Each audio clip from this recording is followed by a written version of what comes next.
Hello everyone, welcome to the Northland Artist Conversation. My name is Mark Kelly. I am your host, your guide, as we talk with some of the amazing and wonderful creative people that we have in this beautiful, beautiful part of New Zealand that we call Northland, or Te Tai Tohokaro. We're filming this, and it's damn near the middle of winter, so it's a bit cold, it's a bit chilly outside, so make sure that you're warm and wrapped up. This podcast will be coming out, a few weeks later.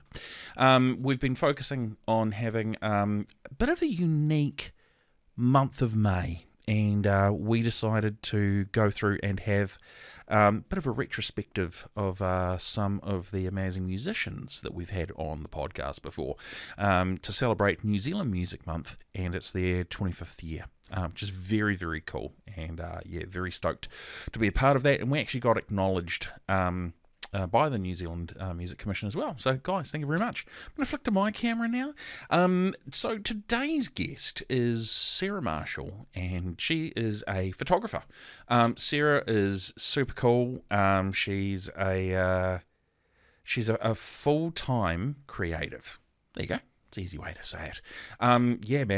She does some pretty cool things, and she is a very cool person. And how her and I kind of formally met was a bit of a hoot. So I'm going to shut up. I'm going to let you guys enjoy this. Let's sit down and have a conversation with Sarah Marshall.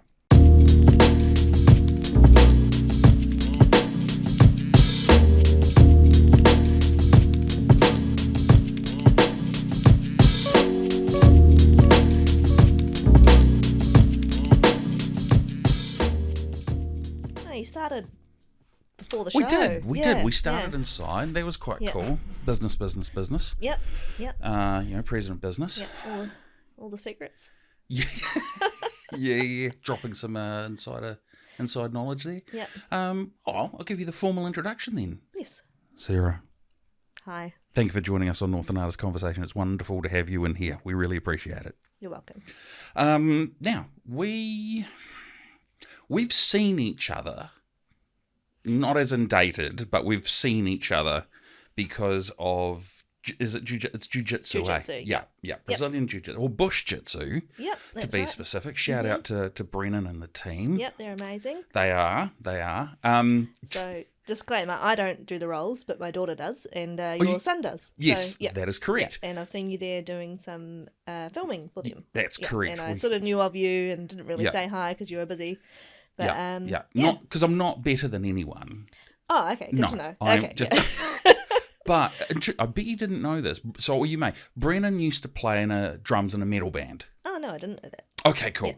Right, so Brennan used to play drums in a metal band in Whangarei with a few other guys, and I was also in a metal band as a singer. Okay. Now, we toured up here. We played up here at the Red Room twice. Okay. And we played with his band on 2 occasions. Yeah. So when Robbie was trying to convince my son and I to go down to Brazilian Jiu-Jitsu, because he's always hustling. Yeah. He's trying to get as many people to come down as possible. I ended up going down with my son, and we were just sort of, he got up and had a roll, and I was just sitting there, and I remember Brennan came over, he was like, "Bro, do you used to sing in a metal band?" I was like, "I did. How are you, Brennan?" He was like, "Fuck, I knew it was you." And I was like, "Yeah." And then we just kind of got on really, really well and connected from there. So, nice. Very cool. Yeah. So, thank you for coming in and sitting down with us. Thanks for having me. We sort of arranged this, was it 3-4 weeks ago now? Yep. Down at a comp down in Auckland. Yep. And if I remember rightly, you came up and went, "You're the podcast guy." And I went, "You're the photographer." Yep. And here we are. Yeah. So it's quite cool. Have you seen or heard any of the podcasts? I've watched a couple, or I've fast forwarded through a couple. Speed watch an hour and a half podcast. In 6 minutes. Pretty much, yeah. Yeah, or cool. if it's someone that I know, like a friend, then there's a couple there that I tried to listen to, and then I had a quick look at who you had on just on YouTube the other day. But excellent. Yeah, it's podcasts are something I'd listen to whilst driving or or or falling asleep. Right, hopefully not. Hopefully the Northland artist conversation doesn't put you to sleep. And hopefully no one falls asleep listening to this one. Yeah, well, I can promise you this. We won't fall asleep while recording it. No, okay, well, that's good. We're off to a good start. We're off to a great start. Now, you're a photographer, but you've been doing it for kind of in various forms in one way or another for quite a while. Yes. Yep. Yeah, so, I studied it at high school and learned how to shoot on film. Yeah. It was just a hobby then. I grew up with photography in the family. My father was a photographer, but I didn't really think about it as an option or even think about business as an option as well. Yeah.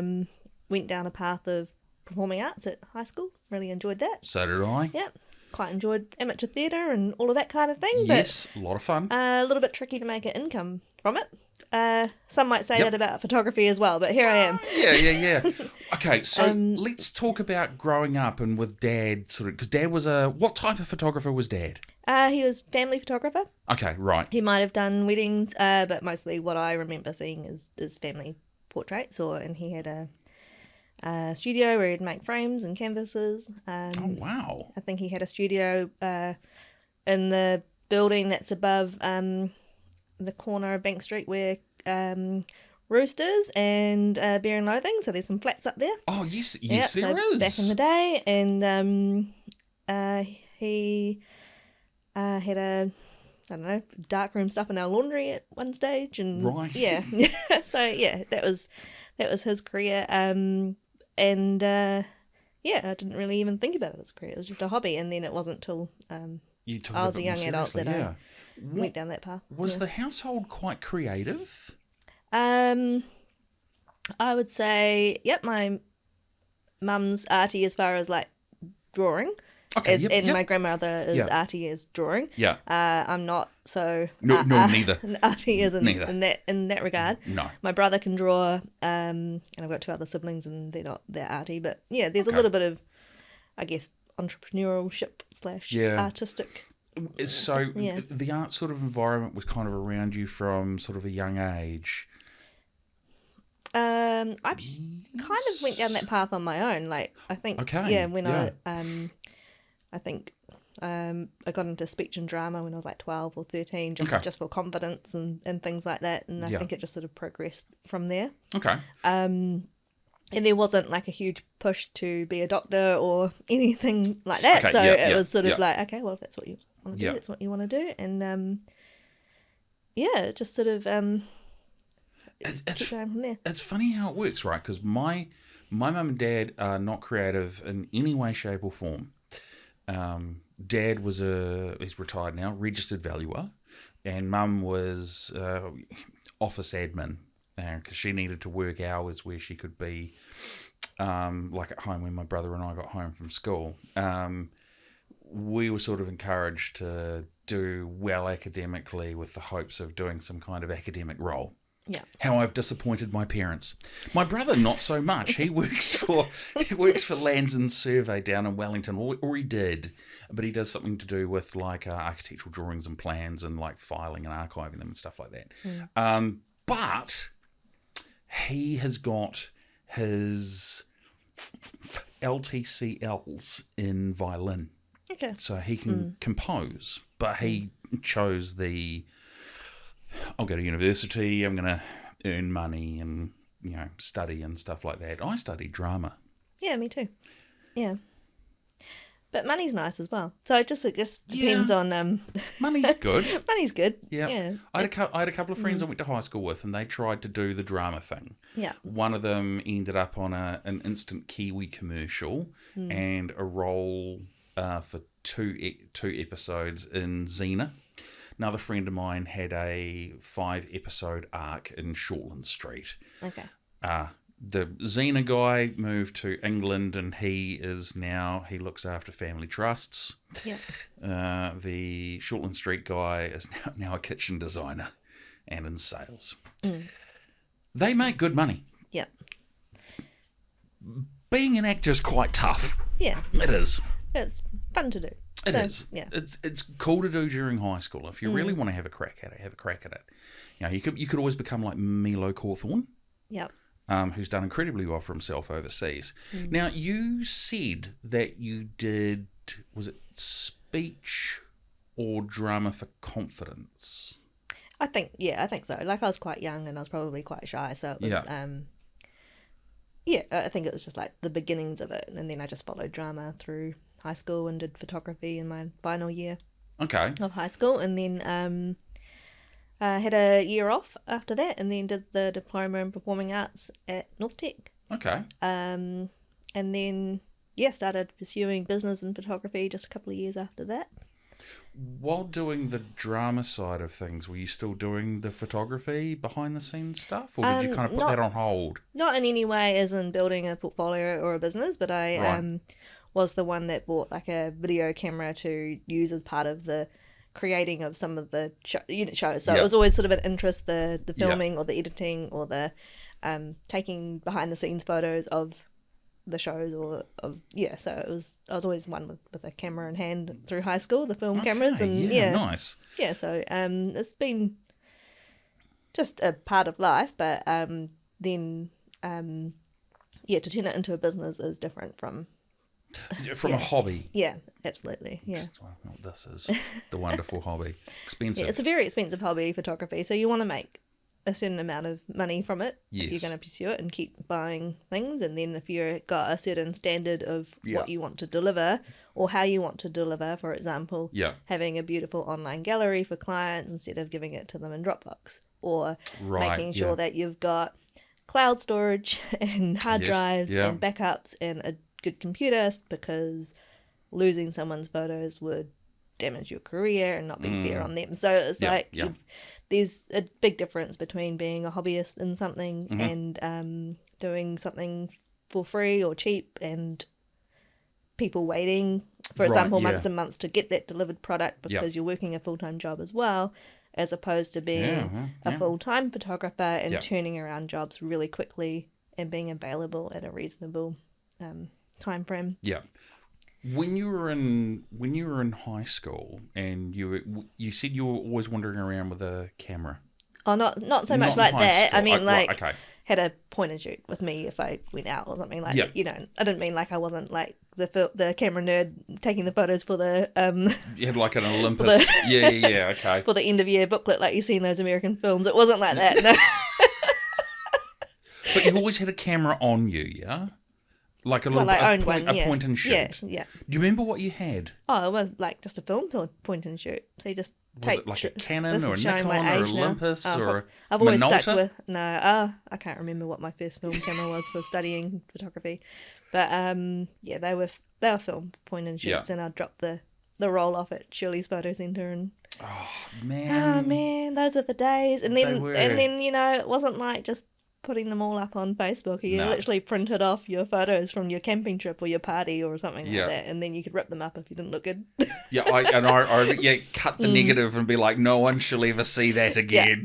I did a few of those myself. I know. It was, you know, I got into photography relatively late because I did drama for as long as I possibly could, and then I did the music thing. For me, I've always been, it's either been drama or music, and I'll fluctuate between the two and never do both. Funny aside story, when I was doing the band thing in Auckland 2 decades ago, I was approached by the casting agent for the Power Rangers. She wanted me to be the Green Power Ranger. 2 decades ago. Yeah. So this podcast is going to come out June, July. I turned 50. Oh, okay. In May. Oh, okay. Yeah. Well, happy birthday. Thank you very much. Appreciate that. I went to Jimmy Jack's with my son, and that was about it. Oh, Editor Lee gave me some wonderful smellies. Okay. Yeah, it was very considerate and kind of her. Yeah. Producer Andrew, who would also possibly have been here as well, he got me a shot bro message. So I was like, it conveys different things. Yep. But, yeah. Okay, so... Green Power Ranger. In your 30s? Yeah. Yep. I thought they were supposed to be teenagers. No, well, no, late teens, early 20s, but I couldn't believe I got asked. I was like, oh, thanks. Yeah. You know, no beard, fresh-faced. Yeah. Young for my age. Got ID'd. Oh, okay. Got ID'd when I bought Saw. The first one was an R18 from the warehouse in Pukekohe. the guy was like, "Do you have your ID on you?" And I was like, "Dude, thank you so much." And he goes, "Oh, you're 31." I was like, "Yeah, thanks, bro. That's awesome." Anyway, This is a claim to fame. We digress. Yeah. What was it about? What was it about photography that kind of drew you to it? This is going to be one of those sticky questions. I actually don't know. I just Really? Yeah, no, I don't know. Yeah. So it wasn't like I want to do what Dad does. No, it wasn't. It wasn't anything to do. I never wanted to do like Mum was a nurse, Dad was a photographer. Didn't even think about that. Wanted to do, the drama stuff, which was not realistic. But I just enjoyed it as a hobby. I enjoyed. Like, when you're doing it just for fun, you enjoy the creative part of the editing side. When you're doing it as a job, that's more of a chore. But, yes, it is. So when you're not doing it for money, you can be a little bit more creative. Yeah. And I really enjoy people as well. Like, I do enjoy the interaction with people. Yeah. And so I don't actually know if there was something specific that drew me to it. Wow, I just think that it was something I enjoyed doing, and I needed a job, so I was like, I'm going to turn this into a business. So I studied business and built it up from scratch. Okay. So learned how to use cameras, learned about different lenses, added to the equipment, learned from other photographers, did little weekend courses. And just keep adding on to the skills, as well as going from you start off small, like small little family shoots, and learning how to edit, and doing things for $50, and then be like, okay, I'll do something for $100 now. Like, just slowly inching it up. Put my pricing up. Yeah, not going to leave the house now for anything less than $50. Yeah. Now it's like a lot bigger than that, but not getting out of bed for anything less than $300. Yeah. That was big money back then. Now it costs that to live per day almost. But, pretty much. So, no specific pinpoint reason. Okay, yeah. But, and then I've found that over the years of me doing this, I actually really enjoy business and being part of the whakatē business community. Right, and networking and knowing other business owners and having those flexible hours. And, it's just, I never thought, well, why didn't anyone talk to me about business and finance at school? It's just all these things that weren't even an option, whereas now I'm sure it is, and children are more open to doing their own little e-commerce side hustles and things like that. So the options we had as careers is like, you shouldn't have to choose the subject at school about business and finance to hear about business and finance. It's interesting because, my son's this is his first year of high school, and I always thought, there's a lot of different course types and varieties that you can do nowadays, but I don't think I saw anything at the school he goes to. I'm not going to drop the school limit. Name names. No, there'll be no naming names. There's not enough options. not a name and shame. They might come through later on. But I was like, don't you want to teach kids fiscal responsibility at a relatively early age? Because, he started getting pocket money when he was like 8, and he would be like, I've mowed the lawns, I want to go buy a toy. Well, let's talk about saving your money. How about we just go to the warehouse? Could we not? It's interesting. Yeah, I guess that's up to you as a parent as well to teach what you want to teach, and then on a higher level, the schools might supplement that as well. Okay. So you come out of high school. What did you do in your gap year? Did you travel? No, I didn't travel. Did you just work in retail, or I don't know? Oh, it was just a fun year off, really. Well, I worked in a burger place in town and just had a good time going out with friends and having my first flatting experience. And those were the days, right? Very low cost of living and very little responsibilities outside of showing up to work on time. So mildly hungover. Yeah, I didn't want to delve deep into that, but a little bit.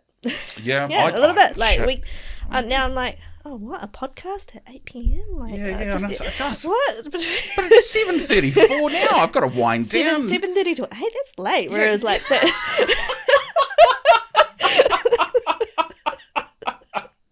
Whereas back then it was like, I go out Friday, Saturday. Yeah. Thursday, Friday, Saturday, and still show up to work on Sunday. Yep. I've got to have my chamomile tea. Yes, where is it? Oh, sorry, I'll have mine afterwards. Yeah. Don't want to fall asleep during the podcast. No, it won't happen. Yeah, I know, but it's like when you're young, you can do so many things. I mean, I used to run a record store, back in the day, and then I also worked at a video store as well, and I would go, Which ones? Were they in Whangarei? No, Gisborne. Gisborne. So I've only been here for 10 years. Yeah. So, Gizzy, East Coast represent. City music in Gisborne. I would work Monday to Saturday, and I would probably go out and drink Thursday, Friday, Saturday. Well, Wednesday, Thursday, Friday, Saturday. Saturday. Pretty popular for that generation. It was back then. 100%. Yeah, not so much now. So it wasn't even frowned upon back then. That was just like, oh yeah, that's what we do to socialise. Absolutely, yeah. And then pre-social media days. Yeah, well, yeah. You had to go interact with actual humans. Oh, we're really showing our age now, right? Yeah. But yeah, it was fun. It was a good time. It was a great time. I had the best time. I had a large group of friends, and we all hung out together. We had a communal flat where there was like 6 of us all living together, and we all had similar interests, and we played music, and we drank a lot. Do you want to cut these bits out? Nah, we'll just leave it in there. Yeah. I keep it unfiltered. Yeah. Most people know. Yeah. And it's not like I haven't talked about it before. But it's you don't really do that nowadays. You don't really go out to town. You do a lot of that preloading, I think is what the youngsters call it. Oh my god. Well, you have to be able to afford to these days. But I know. No, just all jokes aside. Well, that was the culture as well. Yeah. To do that at a flat socially, and still go out and dance. Yeah, absolutely. And the nightlife has changed over the years. There's it shuts earlier, and I don't feel like the streets are as safe. I mean, I felt a lot safer 20 years ago walking from club to club with friends than I do now at the daytime in this town. Yeah. So it's like, it's changed a lot. Yeah. And I think, they're still play music and DJs and stuff like that. And definitely. It's fun, but there's different priorities, obviously, as well as you get older. Yeah. And it's interesting, like, because, we spoke about Brennan at the start. He got assaulted going home one night. He got, I think I remember he told me he got, like, hit in the head with a fire extinguisher or something like that. Maybe. You could probably cut this out of the podcast. I don't know. He's openly talked about it. But, it really was a different time. But let's move forward. Yes. Let's do that. Move forward. From the past. Well, yeah, but it shows the journey, right? It shows the journey. Oh, it's sort of like a rite of passage, though, isn't it? Like Absolutely. Yeah, I didn't actually go to uni, so that's what the uni people were doing as well. Yeah. But, it was a cool part of life. How was doing the diploma? Yeah, that was fine. That was 2 years of study, and I think, some people might look from the outside and be like, oh yeah, what, waste of time, blah, blah, blah. But yes. Maybe. But I think that I use those skills all the time because, you get taught to create your own work and, not wait by the phone. You just got to get out there and do it. Yep. And I'm just doing it in a different way. Yep. And so the planning and the directing and people skills and dealing with difficult personalities and which you get with artistic people. That flair. And one of the things that you just said was just leave your shit at the door. Yeah. That's like, some people don't have that skill as adults, and some people naturally do it. Yeah. And some people just need reminding to do it. And except for with artistic stuff, you can actually bring a little bit of it in. You can, but the idea of it is obviously you don't bring your drama in and dump it on everyone. You just got to sort of get on with Yeah. Get on with what you're being professional there for. and do your job. Yeah. Definitely. With so you did that, you got your diploma, and then you started looking more seriously at photography as a viable option. Is that when you then decided to, because you did business, right? Did you do a business degree? A business diploma? Certificate in small business management. It's pretty much like a business plan. Yeah. Yeah, it just steps you through. I had a little, about a year in Auckland, and and just did a couple of plays down there and worked on the boats, the commuter ferries. Oh, yeah. Oh, really? Okay. Yeah. So yeah. Wow. I guess it's hospitality and tourism type industry. Yes. Yeah. Came back to Whangarei and went down a different path altogether. So started in 2011 with the business and photography journey. Oh, 2011. Yeah. Wow. Okay. Okay, and now that means you've been doing that for 14 years. Yeah. Which is pretty cool. How did you find it initially when you got started? Well, it's slow. Obviously, you got to build up a reputation and skill level and things like that. So, yeah, it was very much part-time, and I was a full-time mum, and still a full-time mum, but she's older, so... so it's sort of growing up with her, which is great, and fits in how I want it to fit in within school hours. Yeah. As far as being flexible, as a parent and a sole trader, it's quite a good industry to be in, but also in Whangarei, I've built that name up for myself over those 14 years. 14 years, yeah.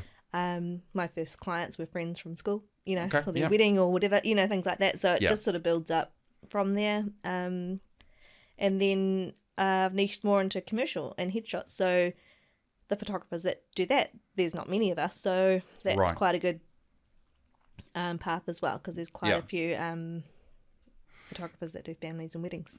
Yeah. When you were sort of looking, when you were first starting and you were looking at kind of the landscape of what it was and building yourself up, were you I only want to focus on kind of these one or two areas, or were you I'll take any gig that I can get? I'm pretty sure I wouldn't have just taken anything, because I know I've been quite clear that I won't do newborn photography, because that's quite a skill in posing babies and different types of props and whatnot. So I've always been clear, no, I won't do newborn, no, I don't really do maternity, I'll do lifestyle family shoots, I'll photograph weddings. And when I was starting out and wasn't so confident in my skill level, I actually thought I'd never do commercial. Like, I was like, oh, that's too hard. Yeah. Really? Yeah. I was like, oh, no, never. And now it's completely swung the other way. And now I'm like, no, I love this. I love working with businesses. I can work during, business hour mornings, and then edit in the after lunch, and all done by 3 most days, and unless it's an event. So, and it's quite quick. Obviously, the bigger the team or bigger the project is going to be a bigger job, but the workflow is quite quick. So, and you'll have worked out how to refine that over time and sort of get better at your skill and craft, right? Yes. Yeah. Okay. So as I've learned over the years, like, I've gotten from I only do natural light to adding in off-camera flash, and then, now I own 2, and now I can do an event with a backdrop and take these to the school ball, or I can do corporate headshots, and I don't have to worry if there's natural light. Whereas when 10 years ago I was like, do you guys have a window? Is the window in the right direction? Holding up the light meter to the window. Oh, I don't use a light meter. No, you don't. Wow. Okay. Well, it's all in the camera, but yeah, that's like the growth was like some of my first real estate agent would be like, I'd stand in the window and the white wall would be opposite me. Yep. And then it like slowly swung around. The window was one light, and then I had another light. Yeah. And then it just yeah.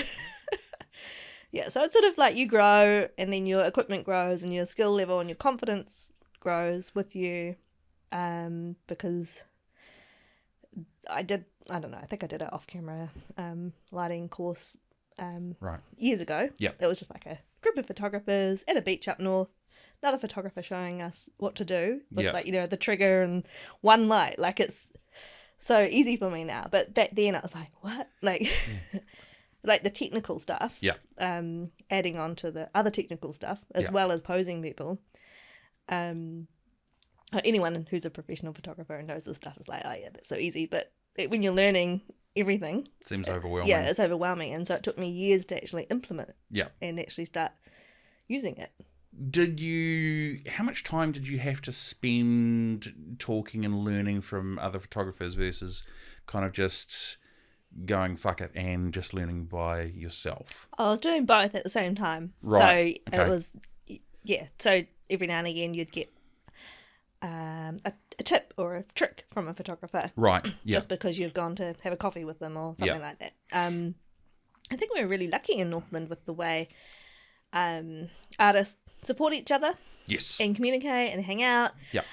Also, I think the photography industry in New Zealand are very friendly and quite helpful for supporting each other as well. Not necessarily always paid courses, like it's. I mean, someone might run a paid course, but yeah, I think just over the years having those friends, and it still happens now, but at a higher level. So, right. Yeah. Friends that have been in business with photography for 10 years, and we can still openly discuss business, the economy, editing styles, software, anything from what's the latest trend, or what's people delivering on now. Okay, USBs are out. We're doing online now. And just like growing together and having that open communication, and also support if there is a client that isn't great. A challenging client. A challenging client. I've been really lucky. I've had almost none, or few and far between. But I think it's good that there's a professional body of photographers that can support each other in that growth as an industry. But as to your question before, it was just a bit by bit. So I'd do things for free or cheap. Yeah. Actually, I used to shoot events at the Butter Factory in return for some pizza and a drink. Oh yes. Just those gigs. Don't tell IRD. No. Yeah. But anyway, they'll never know. They never know. Are they watching this podcast? Probably flag on some system that's like, well, sir, we've got a mention of IRD. Yeah. We need to audit this person. Yeah. She got fed pizza. Yeah. Some photos. But anyway, that sort of thing. Just practicing event photography. In a situation where it's not actually going to damage my career in any way. It's not a paid wedding, It's like, hey, I'll come to this gig. I'll do some photos for you. You can pop them up on your social media. Yeah. And maybe I'll put my watermark on them because that was cool at the time. Is that still a thing? No, I don't. No, not so much. But it was a thing. Definitely quite a big thing. And but it's a good way to get your brand out there as well. Yes. Yeah. I don't do it anymore, but definitely did it at that time. Okay, yeah. My memories are all coming back to me now. But it's just those opportunities with friends that own, bars and restaurants and things like that, and building it up from there. And then as you get a little bit more confident in your skill, or then you can start charging and Okay. Yeah. Okay. But it was. Yeah, it feels like a long time ago now. 14 years. This is pre-COVID. Well, yeah, that was a lifetime ago, Don't really, bring wasn't the it? C word in there. So I've just been flagged. I'm going to be demonetised by YouTube. You're going to be flagged twice now. Yeah, that's IRD and Homeland Security. Fact checkers will be in on us. Please don't cancel me, Facebook. Or YouTube algorithm. Yeah. And it's, I can only imagine, so we've had, on the podcast, we have a range of sort of experiences where we've had new artists that are sort of trying to find their way in their craft and figure out who they are and what they're doing, all the way through to people that have been doing it for, I think we had one person that had been doing at their craft for 50 years. Yeah. Yours is, and whilst all creatives would love to be able to turn their creative expression into full-time work, the sad reality is most people can't, can they? No. So you've been incredibly fortunate. I guess so, yeah. And sometimes I'm like, I hit that goal, but well, that, Yeah. oh, I sold that much. Wow. Yeah. Like, I would never have even dreamed that was possible to, I think, like when I started out, I was like, okay, well, I need to earn something. But I didn't really think the reality of how much you have to work and earn in a week, and in a month, and in a year, and the cost of everything, and then the cost of living going up, and everything. And then you're like, you actually have to charge. Obviously, but it's not just that. It's like, I can't really go and do a little job here and there all through the week for, let's say, a couple of $100, because then you're using all this energy throughout the week doing the same amount of work when really you could have just done one big corporate job. Right, okay. And just like focused on, maybe I can't keep doing these little jobs anymore. I need to do like a medium to large company. But also, with the way we are here, it is small local businesses, and I always did want to be accessible to help small local businesses have photos that they can use to build websites, and make sure it wasn't like scary getting a photographer in, and make sure that they feel comfortable, because no one's professional models. No. Like, no one in my portfolio, except for maybe one or two people, are professional models or actors. So it's all about making normal people feel comfortable and have the best photo they've ever had of themselves for business use. Do you think it helped that? Don't know if help's the right word. So when you sort of started working with corporate entities, and you're kind of going through and you're providing them with, I guess, reassurance and helping people feel confident about being on camera, because not everyone naturally is comfortable being on camera. Do you want to look at? Yeah. We just stare down that camera and smile. You're helping. It was the worst smile. Yeah, I know. Well, yours or mine? Mine probably, yeah. Fuck, mine was just as bad. Can we just cut that out? Yeah, we'll just... can we have a slight edit? Yep, Fade to black. You're helping these people feel comfortable, and these photos are going up on their website. In Auckland, it would be different, but I think in regional New Zealand, it's like, oh yeah, well we got our photos done from this chick, and she was actually cool and not a dick about things. Are you talking about me? Yeah, you're the cool chick. I'm the cool chick that's not a dick about things. You're the cool chick that's not a dick about things. I really do like to go in there and not be a dick about things. Like, you gotta be like, get everyone on board and make it as efficient as possible, because it's their working day as well. So I'm not gonna be like, oh, I'm still learning how to do this and take up too much of their time. So it's like, okay. And that's what I actually noticed. I did a corporate job last week for a law firm. Okay. And the business manager, she has a theatre background as well, and she brought in some of her theatre friends to be the clients for the modelling and the photos. Right. So we had like the staff members, the lawyers, plus the actors pretending. So we were in full theatre mode. I'm like, okay, I'll set up the shot, we'll get everyone here. And I was like, okay, well, so can you just pretend to be like a divorced couple? And then, okay, so now we need a fake mum and we need a fake husband. So it's just like, we were just having fun with it. Yeah.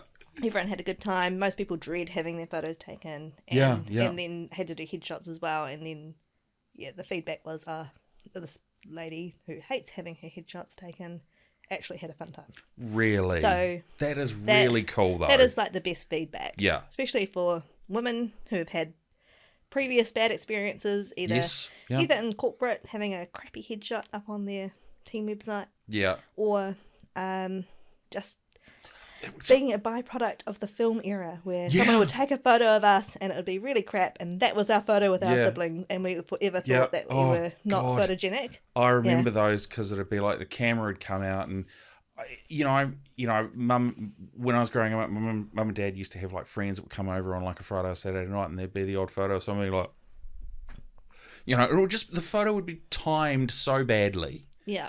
And it would be like, no, they're printing that out, and that's going in the photo album. It's like, oh, Bronwyn's not looking very good because she's kind of side-eyeing someone or something like that. And, you didn't have the ability to go, let me just quickly chuck AI on that. And let me just take 10 more on our phone. Yeah. Exactly. Wow. I mean, that must be hugely satisfying for you.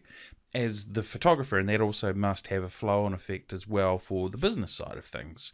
But I guess you're at that stage where it's like, well, I'm not a dick, and I can make people feel comfortable, and your reputation's hard won, and you've fought, and you've gotten to where you need to be. Do you sort of see yourself staying where you are, or do you do creative photography as a side thing? Well, hobby-ish? I've never been one to really get into, going out and doing a landscape photo unless I'm already at the beach for a family shoot. And it's, if I'm at the beach and it's family shoot, then I'll be like, oh, that's really beautiful landscape. Yeah. Or if I'm at a wedding, and the sand and the hills and all of that, then I'll do a shot and I might keep that for myself, or like a close up of shells. Yeah. But my amateur photography career started obviously with like macro shots of. Oh yeah. I think my first and only exhibition might have been like a bee on a flower. Oh yeah, yeah. And so it starts off small, but the creative, I do find it that like the push to make a living is taking away from having a creative project. Right, okay. And even though they say, always have a creative project to keep, to practice or try different things. And I just haven't done that in a while. Like I'm tired. Yeah. And it's, I remember every now and again I might be like, oh, I'll do a family shoot in a different spot and I'll just call on some friends to model so that I can then market that location. Right, okay. And I have asked this that question of other people before, and one of the answers I've had is, if you're a barista and you just dispense coffee all day, you don't want to go home and fucking barista coffee.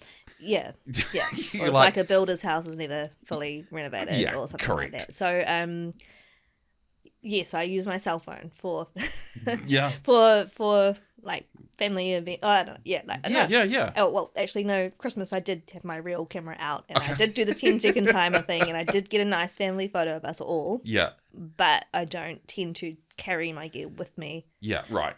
For fun. Like, yeah, I'm like, not going. That just stays there, and if someone's paying me, I'll take that bag. Right. Okay. Whereas when I was learning, I'd be like, I'll take my camera for free to practice. I'll take it everywhere. And now it's like, nah, it just stays at the office. Yeah. And then you've got that separation. Yeah. Right. Okay. Yeah.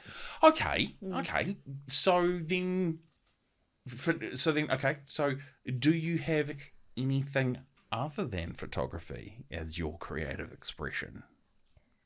Other than what we've already talked about, like the theatre pass, no. So I haven't got back into that because all my time and energy went into this business. Yeah. And then, I was like, okay, well, if I need this many hours to build this, then, and I need, obviously, when I started this business, my daughter was like 4 or 5. So my family support and helping me look after her so I could start a business went there rather than doing a show that was 3 or 4 nights a week. So I think I might get back into that at some stage. Who knows? I don't know. That's exciting. I don't know. So no. I've been very tunnel visioned with the photography career. Yep.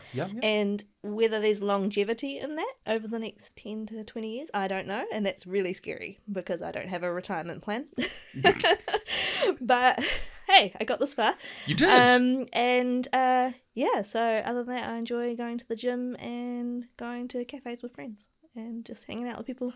And see, some of us will hear that and go, well, fucking the life of luxury, really. But it's not, because you've put in so many hours beforehand to get your skill set up, build your business and brand up, and keep that sustainable during their 14 years. I can think of 2 recessions that have been, and and so it's just sort of like the last 5 years has been the hardest, really. Yeah, right. So it does sometimes feel like the economic tap is being turned off, and that's when I'm like, I don't have like a passive income out, I have to sell my time. Yeah. And I'm not selling other people's time because the business is in my name, and unless someone's coming to a big project with me, I'm not. It's not even in my what I want to do. I don't want to hire a photographer and sell their time under my brand name because I believe people are hiring me. Yep. Which is not, maybe that's not a good business model. I don't know. Like, but I created myself a job and... Yes. Damn it, you're going to stick with it. Yeah. For as long as possible, and too. I don't particularly want to go into working 40 hours a week at a desk. So, okay. Like, I have created myself a desk job as well, but I get to then leave that desk job and go networking, and I get to go talk to business owners, and then I get to go and do a job on vacation and then come back. And then come and go, do the school run the household. There's still occasional weekend jobs, like I've got a school ball coming up. And there's still, and I still do weddings, I still do family shoots, so it's every week is different. And has there ever been a time where you've got like it's dry for whatever reason, and you've gone, you know what, fucking being an admin person 40 hours a week would be 2 thumbs up? Yeah, so I've looked couple of weeks ago, I looked at the end of last year, so I go through like... You have little waves. I have little waves. Wow. Okay. So there's been like,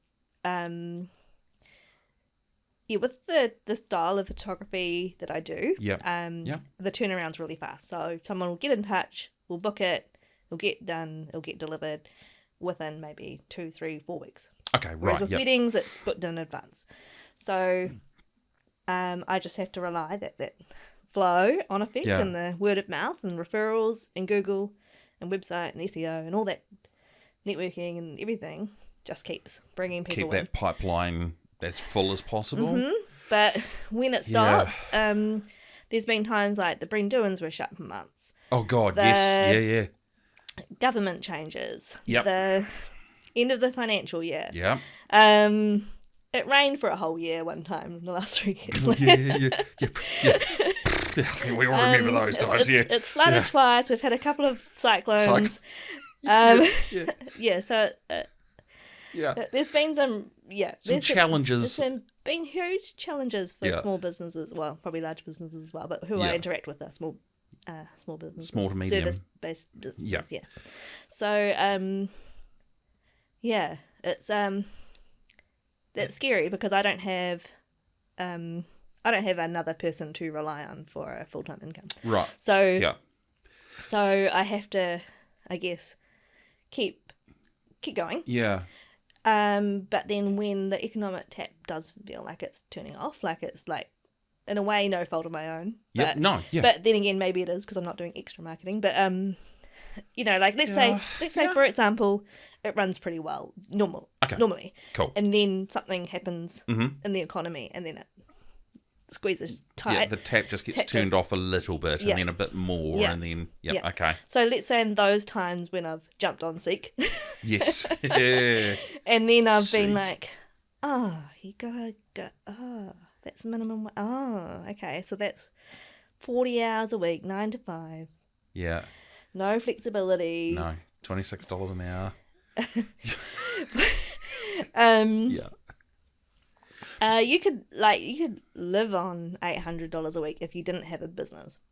Like you'd have to completely shut the business because the amount it costs to keep my business open is the outgoings. is actually more than my personal life. So so you could sometimes I'm like, you know what, this is too stressful. Like But then so would going to work. So it's like it's like, was it choose your hard? Like everything's hard. Yeah. And just pick the one that's you. Well, so it's interesting, right? And I'm really enjoying this part of the conversation because we haven't had that many guests sort of talk about, I guess, the reality of being a full-time creative, because that's essentially what you are. Even though your work is corporate, commercial, and I'm guessing there's sort of a bit of a formula there for some of it. It's still creative. I'm a people photographer. Yeah. So I'm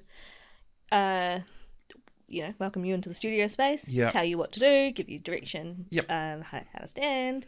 I've taken care of, the lighting and the settings, but I want to make sure so it's creative, but it's working with businesses. So what you're saying is I've got a creative job, but it's not necessarily out there still taking photos of flowers. We're not seeing a lot. We're not seeing a lot of exhibitions of bees and flowers. No. You've got to start somewhere. But you do. But I'm also not doing like extravagant styled shoots with like hair and makeup and lots of outfits and things like that. Like I've honed in onto something that I know makes money. Yes. Yeah. Whereas like I'm like, I'm not going to go and take a landscape photo and put it in a cafe for 3 months because it's not going to make me an income. Yeah. Up front. Yep. Yeah. Yeah. So, I guess the interesting part is hearing the business side of things, because not a lot of as I said, we haven't had many full-time creatives on here, so some of them have delved into they've been really honest. And they've talked about, we're one guy, he's a painter, and he has quite a few different projects on the go, but he's talked about, there are times where he just wishes he could just chuck it all in and stuff like that. And, we don't really hear a lot of that, so this is actually quite refreshing because it's really honest.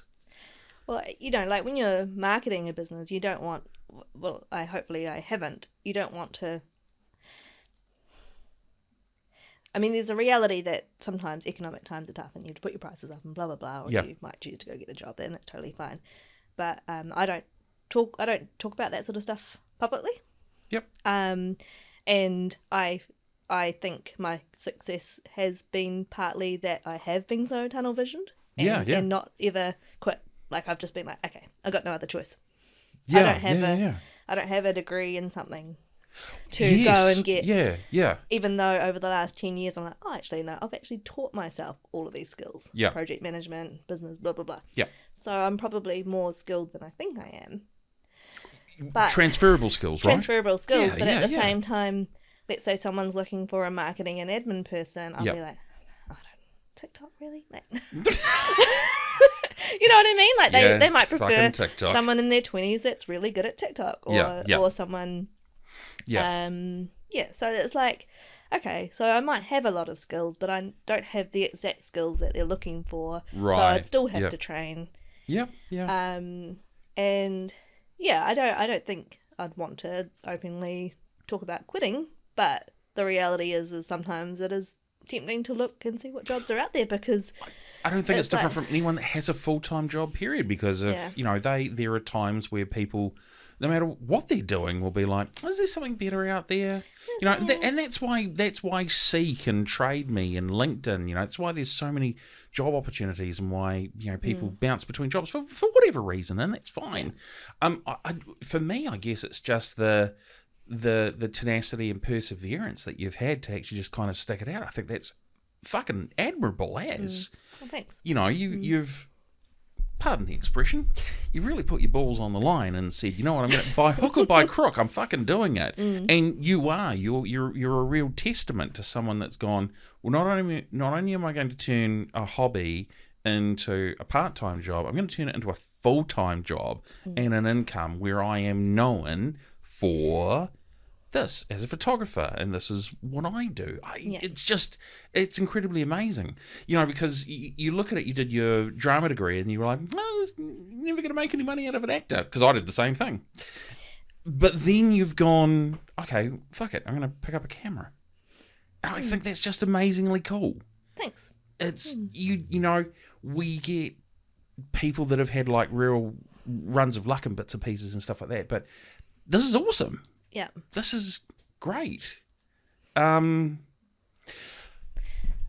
last question before we'll wrap up soon. Yeah. You talked about doing your first exhibition. Oh, that was at the Shutter Room. Yeah. The Shutter Room, lovely place. Okay. Yeah. Would you ever do something like that again? Yeah, sure. But at the moment, because I'm not right now pursuing creative. Yeah. But is it something you'd look at? We'll see what pops up. Yeah. I like that. Yeah. I did do a second exhibition at the Shadow Room. Right, okay, Yeah. right. So Yeah, you've got at least two under where the I belt. had a beautiful family portrait on display. But Nice. yeah. That's very cool.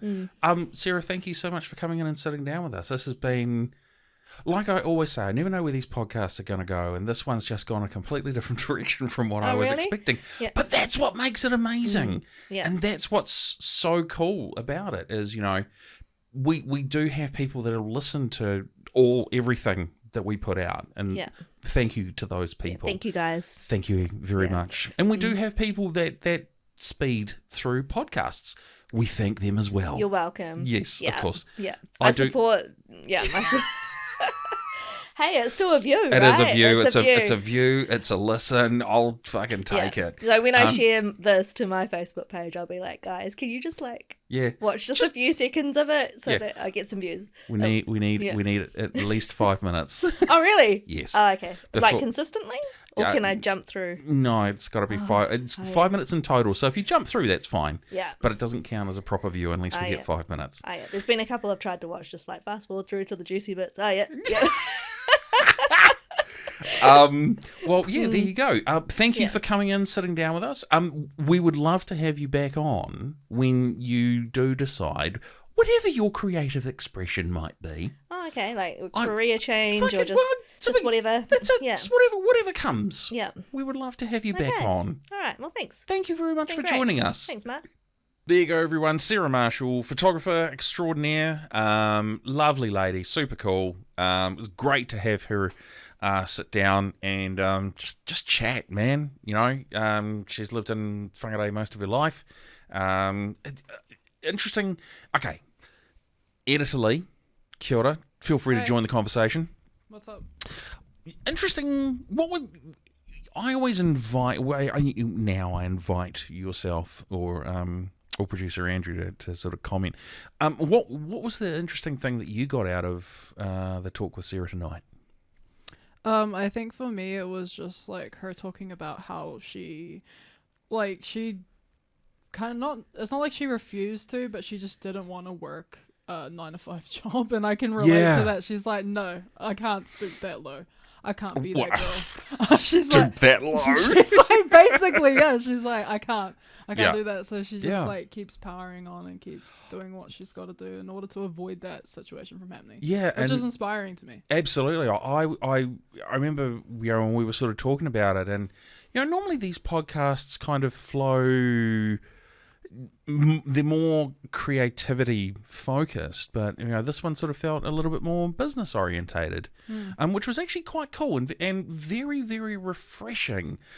She talked about the challenges that she has from time to time, and to be fair, I don't know anyone that's employed in work that doesn't have challenges with their job from time to time as well. Not in this day and age. Yeah, exactly.